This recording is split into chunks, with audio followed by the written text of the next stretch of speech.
Hello, everyone. Welcome to episode 2 of Two's Crowd. Um, Today, the topic of discussion is the best deaths in Percy Jackson. Grim, I know. But, like, I don't know how anyone else is, but for me, it's sad when characters die, but, it's kind of juicy. Like, it gives everyone a bit of, motivation and a bit of depth in their emotions. So sad that we lost someone, but kind of good. But basically, I'm going to be doing the top 10 deaths. So there's a lot of people that die. You know what I mean? Like Beckendorf isn't even on this list. Also, major spoiler warning. I probably should have said that before I said Beckendorf, but major spoiler warning for literally everything other than Magnus Chase and the King Chronicles. You're safe if you haven't read those, but Trials of Apollo and Heroes of Olympus especially, and also Percy Jackson. So basically everything. But yeah, this is okay, the scale that I'm sort of grading the deaths upon is how emotional it was, um how the other characters reacted. Was it really heartfelt and dramatic? How well was it written? How much did it affect, everything? That's sort of the vibe. And also just how much I enjoyed reading it. I sound like a psychopath, but whatever. Let's get into the list. Number 10, we have Talia. And I'm not going to say Thalia. I know they say Thalia in the show. That's not me. That's not my life. So Talia is number 10. Technically, she doesn't really die in the books. We see the flashbacks of her dying. Also, I should mention, 4 of the people on this list, maybe 5, end up not actually being dead. They're revived. So let's just put that out there. So Talia died, turned into a tree for a bit, and then was revived with the Golden Fleece in the Sea of Monsters. So we don't even her death doesn't even happen. It happens before book 1 starts, but it's talked about a lot, and it has a lot to do with the characters in The Lightning Thief. It has a lot to do with the Grover's guilt about her dying on his watch. Annabeth, her backstory has a lot to do with Talia dying and getting over that, and especially Luke going into his whole villain arc and hating the gods. Talia's death had a big role in that. So yeah, her death, I don't know if her death exactly is ever told as a story in the book, but her death as an event affected a lot. So that's my number 10. Moving on. Number 9 is Luke. So here's the thing. For this, I'm sort of mixing what happened in the book and then what I predict will happen in the show, which I suspect will be a lot better than what happened in the book, because in the book, it's got that Luke's that he's a villain, but you can tell his argument is kind of valid. But the thing that sort of throws a wrench in his character is the fact that he's got this weird vibe with Annabeth, who's 7 years younger than him.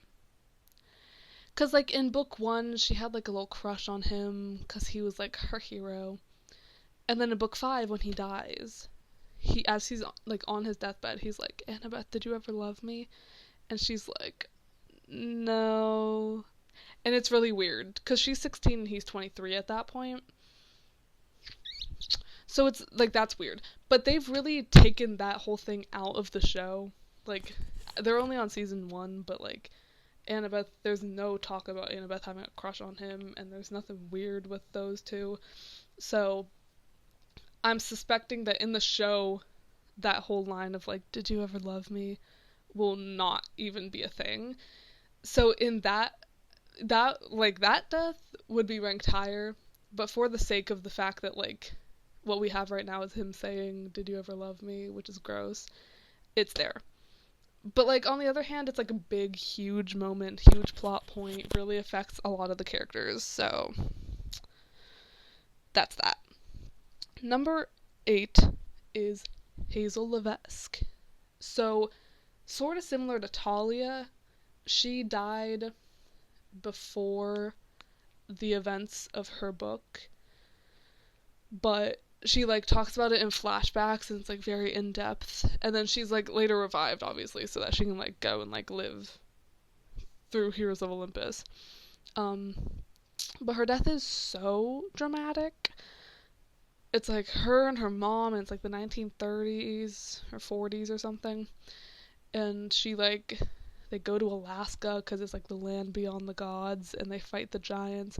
And then, if I'm remembering correctly, don't quote me on this, but it's like her mom, who's like abusive, her mom was gonna die and be sent to the Fields of Punishment, and Hazel was like, no, I'll die too, and we can both go to the Fields of Asphodel.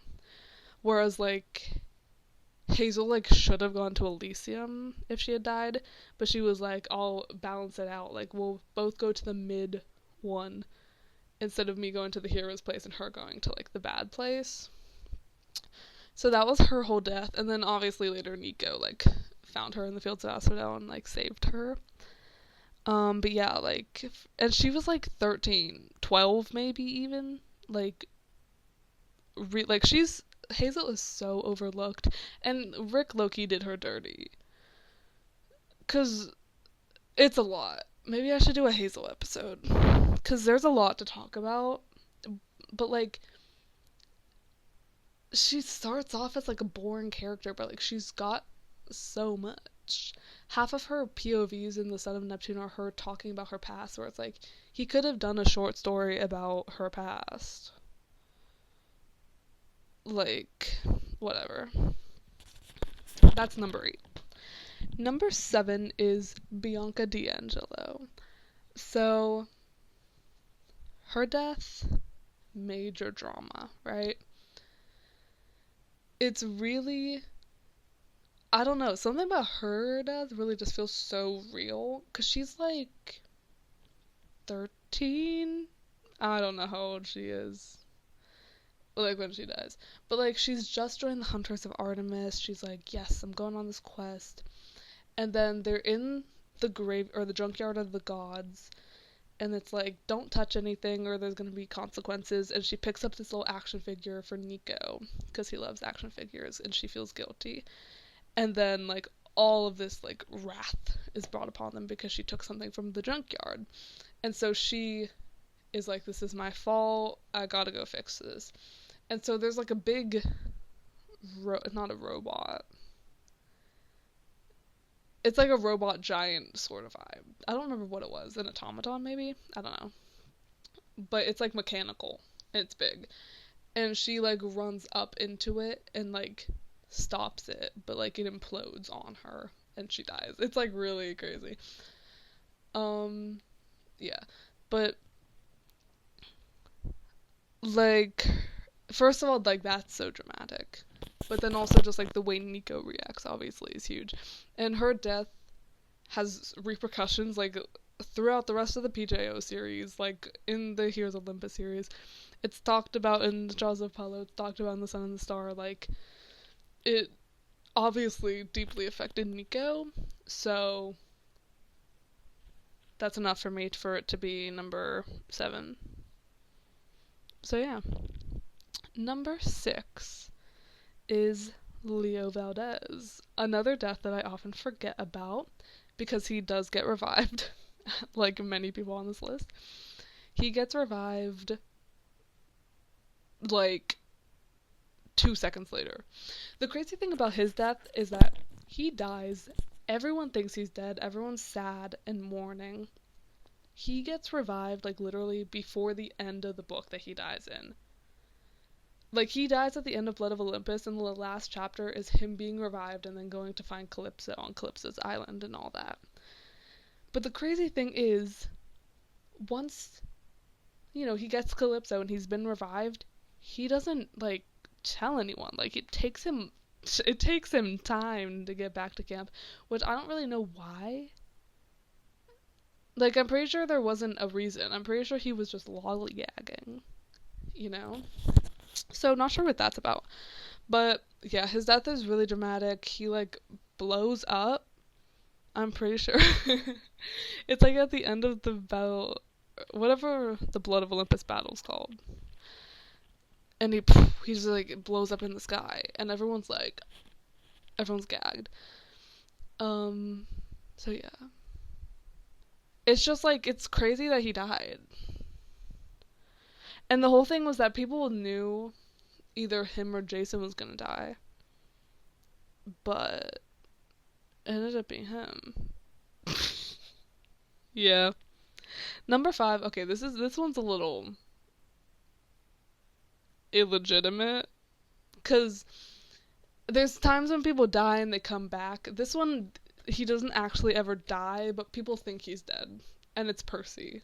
Because, like, obviously Percy never dies. But there is a point in the Battle of the Labyrinth when he goes into Mount St. Helens, right? Is it Mount St. Helens? There's no way. Whatever mount he goes into. And he blows up.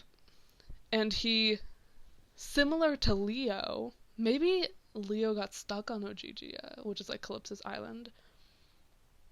Maybe he, like, time's different there or something, that's why it took him so long to get back. But basically, Percy also goes to Ogygia, Calypso's island, and he hangs out with Calypso for a bit. And then he like, goes off. You know, once she falls in love with him, he leaves. And then when he gets back to camp, he sort of is, like, coming in, and he walks into his own funeral. And so, like, if it hadn't been told in Percy's POV, like, if it had been from Annabeth's POV, like, we would have assumed he's dead, you know? And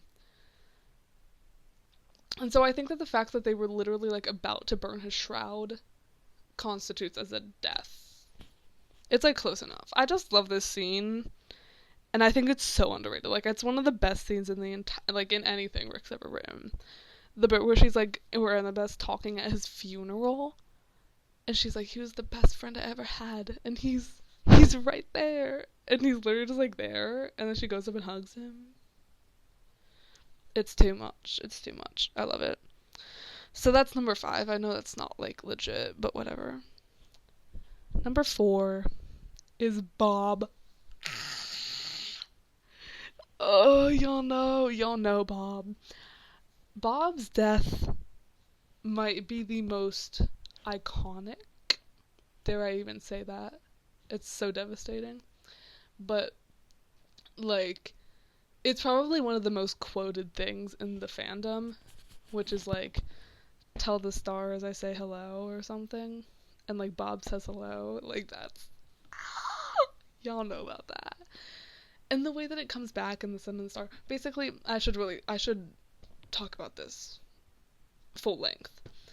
So, Bob the Titan, he is introduced in a story before the House of Hades. It's like one of the mini stories. The Sword of Hades, maybe? I don't know, but he's a Titan. Iapetus is, like, his Titan name or something, but everyone calls him Bob. And he's, like, a good Titan. Or is he a giant? I think he's a giant. Because the whole thing in the Heroes of Olympus is, like, they're fighting the giants. Like, PJOs, they're fighting Titans. Heroes of Olympus is them fighting giants. So I think but is he? I don't know which one he is. But he's something that's supposed to be a villain. And he's, like, in Tartarus, which is, like, the big bad place of the underworld. But he's, like, a sweetheart. He's really kind. And so in the House of Hades, he helps out Annabeth and Percy, and he helps them get through Tartarus to the Doors of Death, which is just, like, their goal. And he's just, like, so sweet and amazing. And once they get to the doors, they find out that someone has to stay in Tartarus and, like, hold the button for the elevator so that the rest of them can escape up into the regular world. And so Percy and Annabeth are like, I'm not letting you do it, like, I'll do it. and obviously Percy and Annabeth are like trying to like save each other, and then Bob is like, I'll do it. And they let Bob stay down there. It's insane, actually. It's like really quite dark. But they let Bob stay down there, and the whole time Bob is talking about like, oh, I can't wait to get to the regular world and see the stars and see the sky and all this stuff. And then he eventually he's not able to, and he dies down there. But the thing is, he like regenerates. Like, he's not revived by anyone, but like monsters in the world of Percy Jackson regenerate after a certain amount of time. And so, by the time The Sun and the Star came out, which was literally like 10 years after, I mean, not like in the timeline of the universe, but like The Sun and the Star, the book, was written 10 years after the House of Hades book was like released, you know what I mean? And so, like, so long, all this time of everyone talking about Bob and everything, and then in The Sun and the Star, Will and Nico go into the Tartarus, and they find Bob again, and then like they're able to escape with Bob. And there's this whole part at the end where they get out, and Bob's like looking at the sky, and he's just crying, and it's so cute and full circle. But yeah, anyway, Bob's death is devastating because like Annabeth and Percy are so like traumatized and worn down from Tartarus, and they get to the top and they're just sitting there and they're like, Bob says hello. It's so sad. Anyway, number 3 is Zoe Nightshade. So Zoe, the reason Zoe's here, it's not, I don't really care about Zoe that much. Like, I hate to break it to everyone. I she's never been one of my favorite characters. She's just sort of there. So, like, her death, I was like, okay, whatever. But it's just like, her death for some reason is just like it's very well written and just very dramatic. And you know, she's like saying her last words as she's like dying, and it's like, that doesn't happen for a lot of people, you know? Like, Luke sort of had some last words, Talia didn't really, Hazel didn't really, Bianca just blew up, Leo just blew up, Percy blew up, like, everyone, Bob had last words, but like Zoe's was like a drawn out scene of her dying. Her last words are also something about the stars. What did she say? She says like the stars, I don't know, she says something about like the stars are so beautiful tonight or something, and then she dies. And then there's a constellation after her. Oh, it's so cute. But yeah, this one, like, I don't personally care that much about her, but she does have a very beautiful death scene. So number 2 is Selena Beauregard. Ah! So she dies at the end of The Last Olympian, and her whole thing is just, it's sort of similar to Zoe's, but I just care more about Selena. Because of like the whole reveal of it all. Like, basically throughout Percy Jackson and the Olympians, there's like this spy at camp. And it's like brought up every once in a while, but they're just like, they don't know who it is and they can't really figure it out. So they're just like, there's a spy around here somewhere. We don't know who. And then eventually in the end it's revealed that it's Selena, like on her deathbed, she like reveals that she's the spy. And she does this whole thing where, like, that eventually gets her killed, where she dresses up as Clarice LaRue, who's the leader of the Ares cabin. And she, like, comes into the battle, and she, like, slays the... Is it the Draken? Or is it the pig? No, I think it's the Draken. No, Selena tries to, but then I think Clarice is the one that actually slays the Draken. I don't know. But then, like, Selena ends up getting, like, hurt through that. But she was doing, like, a heroic, not heroically. She was doing a heroic, redemption sort of thing for being the spy. Because she was, like, tricked into being the spy by Luke. Because he's manipulative. And so this just, like, all sort of comes out at the end. And then her death scene is, like, her and Clarice talking to each other, and it's just so dramatic and beautiful. And wait, she says something while she's dying. I feel like I need to get the book out, but I'm not going to. She's something, basically Charlie Beckendorf, who I was talking about earlier, who didn't make the cut for this death list. He dies at the beginning of the book, and she's devastated, like devastated about this man's death, because they're like dating. And then at the end of the book, she dies too, and she's like, I'm pretty sure she says something about like, oh, I'm going to see Charlie, which is like so, that's so like ominous. But yeah, they're living together happily in Elysium. Period. Okay. Oh, number one. Hello, let's go. Okay. This is like the ultimate. I don't know, I'm just gonna say it. And this is like major spoiler if you aren't already aware of who it's gonna be. It's Jason Grace. I have a lot of thoughts about this death. Because, and it sounds crazy when I say this, but I think the best part about Jason's arc is his death. Which is like a bold statement. And I know I've publicly hated on Jason a lot. And I don't take it back, but I have sort of changed my stance on his character a little bit. I think I will say, because I used to hate him, but then he died, and it all sort of put it in perspective, and I was like, he's kind of an awesome character. Like, I kind of love it. But, like, he's not doing that much, is the thing. But, like, basically his whole thing is that he's like the A+ golden star boy, golden boy, you drop the ball, Macy Peters lyric. But he's like the golden boy. He's the praetor. I still don't know how to say that word. Of Camp Jupiter. So he's like the leader. He's like knight in shining armor vibe. And then, like we're introduced to him in The Lost Hero, and his memory has been wiped, and he's in the Greek camp, and he like doesn't know what's going on.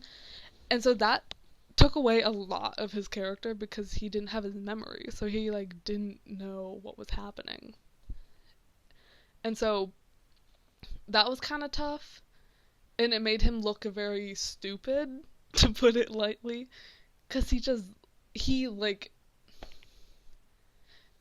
like so, okay, I'm not gonna say he's so smart, but he's like smart, and he's got battle strategy, and he can fight, and he's like got the Roman training. But because his memory was wiped, he didn't have any of that, so he just seemed very empty, because he's not funny, really. And so when you have your memory wiped, all you can really be is funny, and he's not that. So it was tough.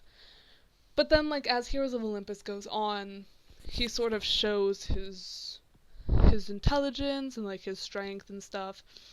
But he's still just sort of boring. But, like, he makes you smile, because he's just a good guy, And so, and his whole relationship with Piper too. Piper and Jason are the literal worst ship I've ever seen, like, just to put it frankly.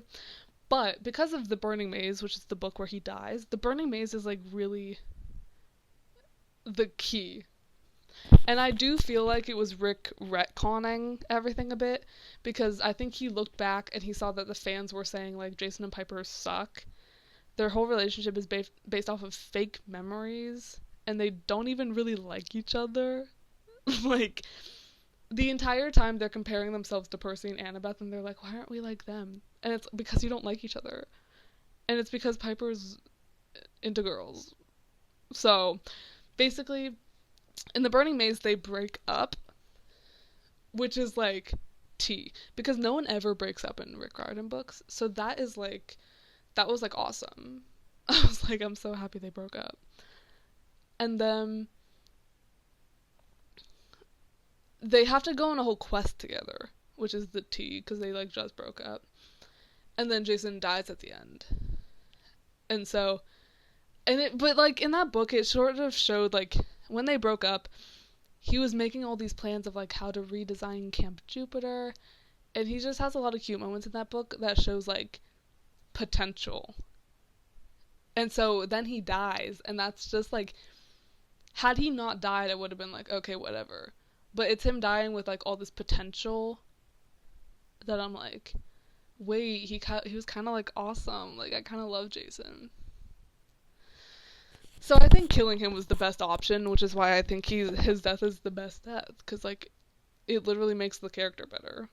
I don't know if that makes sense, but it makes sense to me. And then aside from that whole long point, the death itself is very dramatic. Piper witnesses it, and it's like described like her reaction to the death is so like the imagery is crazy because she's like on the floor, she's like screaming, crying about his death. He's been impaled, like literally. He sacrifices himself for the group, by the way. And then the worst part is he gets like on a like they put his body on a plane for some reason. To like fly it back to Camp Jupiter, I guess. And this is when they meet up with Leo for the first time since Leo's death. But like he's been revived. But like when I say Leo took so long to like get back to them to tell them that he was alive, he really did, because he never saw Jason again. Like by the time he got back, Jason was dead, which is so sad. And it's devastating because like he comes back and he runs up to Piper and he's like, hey, what's up, where's Jason? And then she's like, he's dead. And they all just cry, and it's so sad.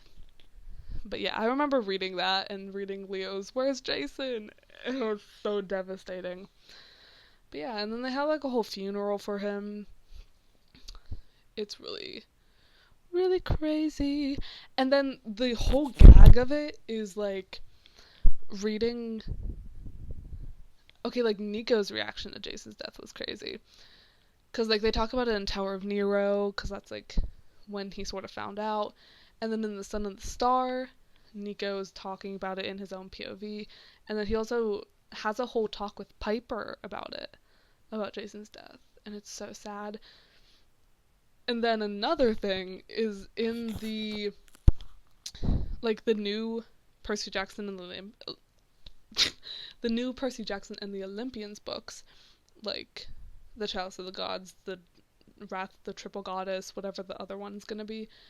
In those ones, they take place before Jason died, which is crazy. Because, like, in the Chalice of the Gods, obviously everyone's reading it knowing that Jason died, but in, like, the timeline, he hasn't died yet, and so, like, Percy's in there talking about Jason, and it's, like, so sad, because it's, like, he's about to die. It's crazy. There's something else I was going to say. Oh, also in Magnus Chase, here's the one Magnus Chase spoiler I'll give you. I think at the end of the second book or something, at some point Magnus calls Annabeth. Because they're cousins, if you didn't make that connection. Annabeth Chase, Magnus Chase. Yep. He calls her, and she, like, answers the phone, and she's, like, crying. And he's like, are you good? And she's like, yeah, I just got some really bad news. And doesn't, like, and that's, like, all that they say about it. But, like, it's a little Easter egg for the people who were reading Magnus Chase and Trials of Apollo at the same time, because that was how they were released. That was, like, her after she had just arrived at New Rome and just had found out that Jason died. Which is, like, happens at the end of the Chalice of the Gods series trilogy thing. So, it's really crazy. And I hope in the third new era PJO book, we're gonna get their, like, in their POV, their reaction to finding out Jason died. I just talked so long about Jason's death, but it's really juicy, so it is what it is, what it is, what it is, what it is. Anyway, I hate that song. Okay. That's it for this video. I hope you enjoyed me talking about death. Bye!